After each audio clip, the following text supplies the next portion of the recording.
Version ng mga Pilipino sa paella ng Spain. Pag nilagyan mo ng cheese, lesser ang salt.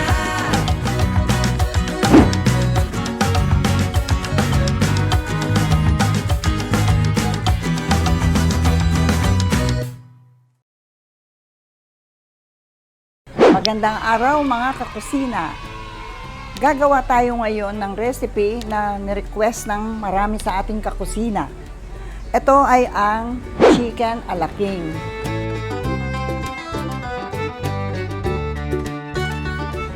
Ang pagkaalam ko, ito ay matagal na recipe ito.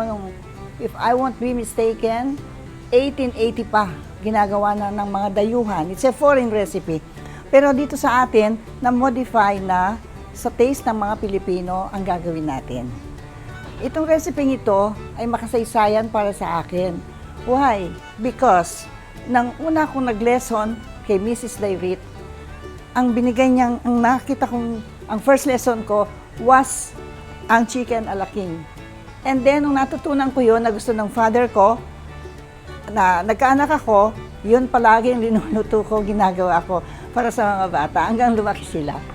So, I'm sharing it to you na buong puso na kung anong ginagawa ko, yun din ang gagawin ko ngayong araw na ito.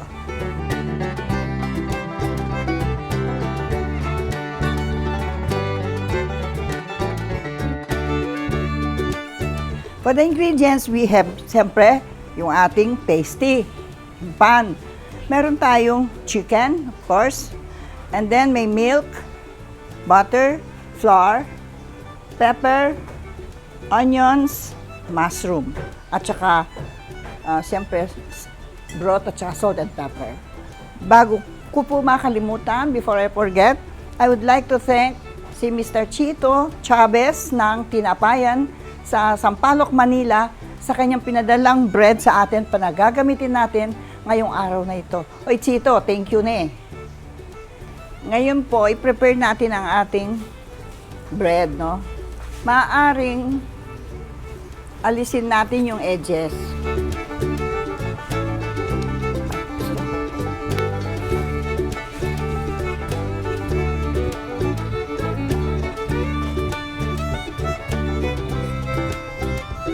Tsaka natin lagyan ng konting butter.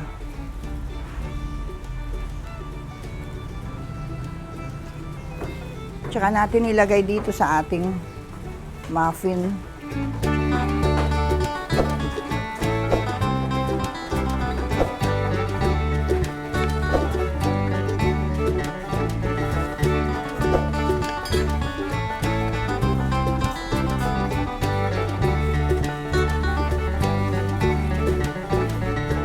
Maaari din naman tayo maglagay na huwag nating aalisin yung dulo.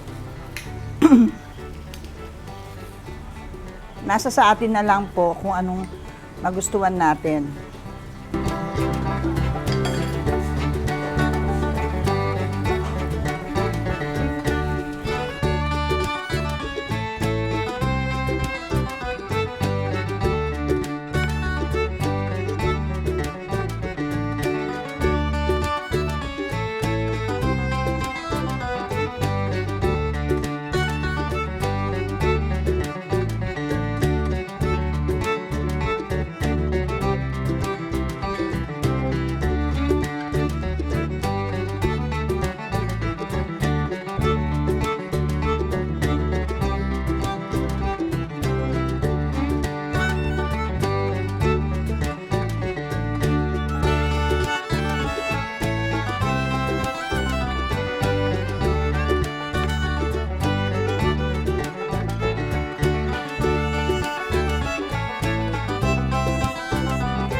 Ngayon po, i-oven natin ito para maging tostado.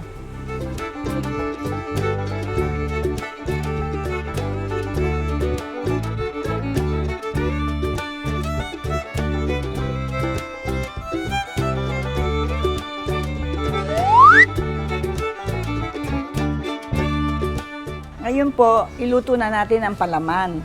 Ang unang gagawin natin, para tayo nanggigisa, unahan natin ang ating butter.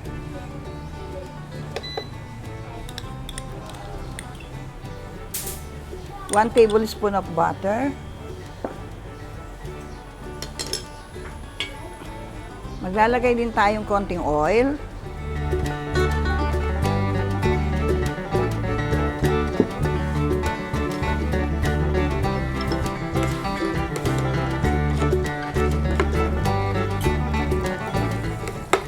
Ilalagay po natin ang ating sibuyas.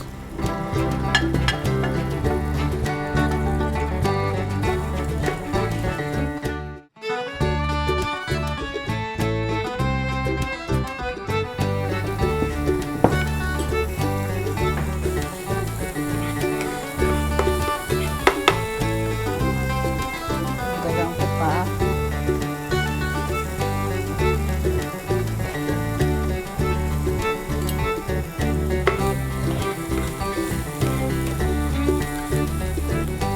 Off ko muna siya.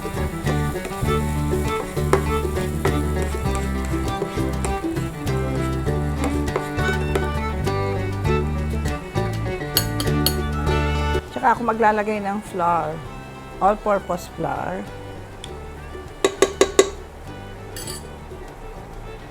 Off the fire po ito.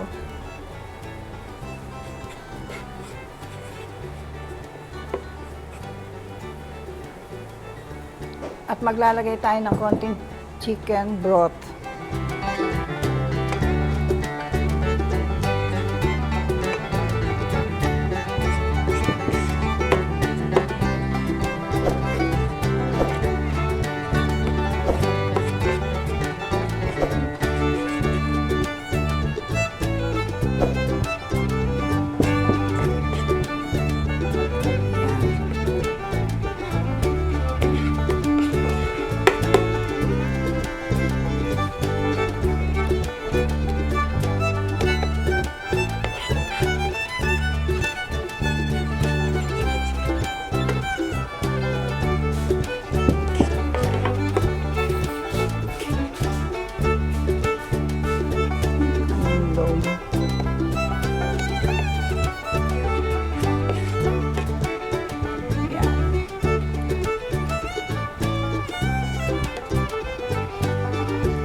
Lalagay ko na po itong ating chicken breast na chop.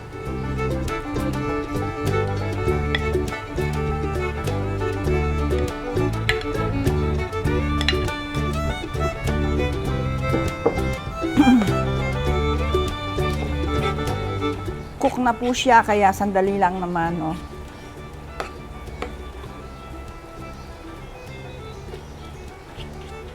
Yung ating pepper, sweet pepper, may green at saka yellow.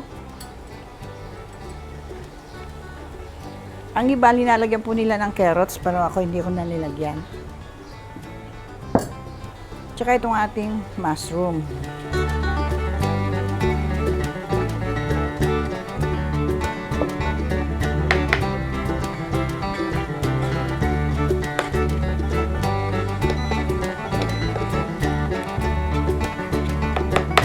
Maglagay po tayo ng salt and pepper to taste.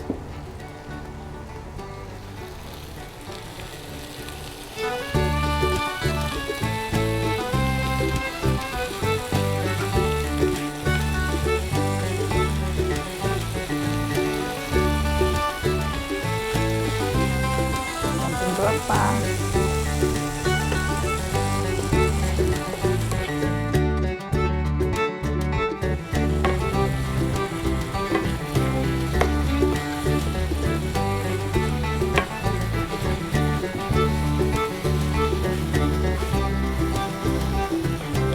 Lastly, maglalagay tayo ng milk.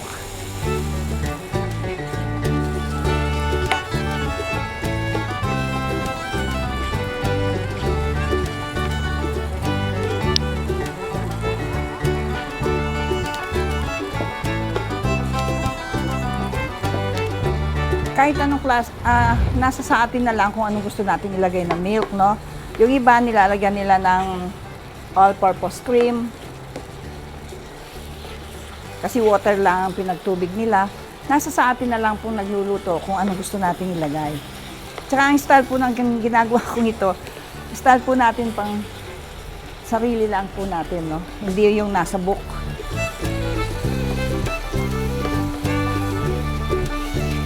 Let it dry na lang po ang ating mixture hanggang spread na natin sa ating mga tinapay. And then, pinakalas, ang gagawin natin, tikman natin kung tama na sa taste natin. At saka, tapos na po siya.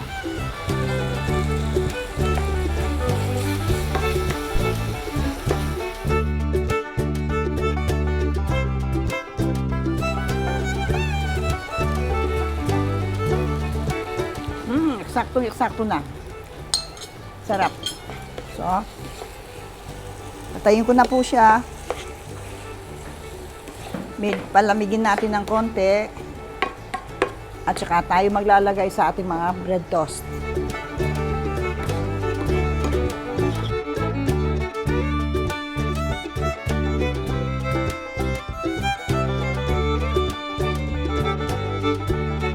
Ito, luto na ang ating toasted bread, no? At saka po ang ating chicken. So, mag-plating na po tayo. Kukuha tayo ng isa, at saka natin siya i-fill with the filling, no? Yung palaman.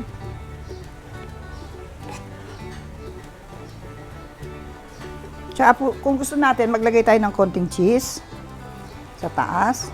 O kaya kung anong gusto mong ilagay dito para magandang tignan. Yun.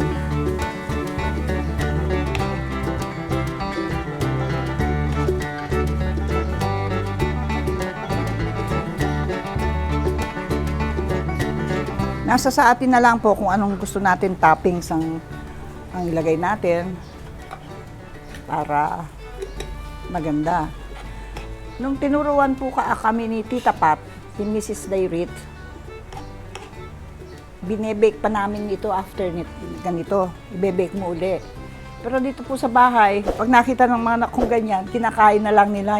Hindi ko na nakukuhang i-bake kasi agad na nilang kinakain. Gustong-gusto nila.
Eto na mga kakusina, tapos na ang ating chicken a la king.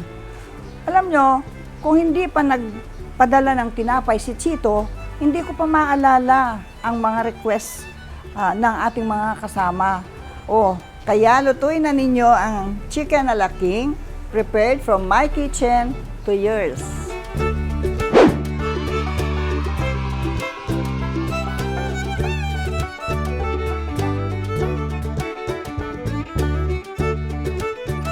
Mga kakusina, don't forget to like, subscribe, share, and click the notification bell for more recipes.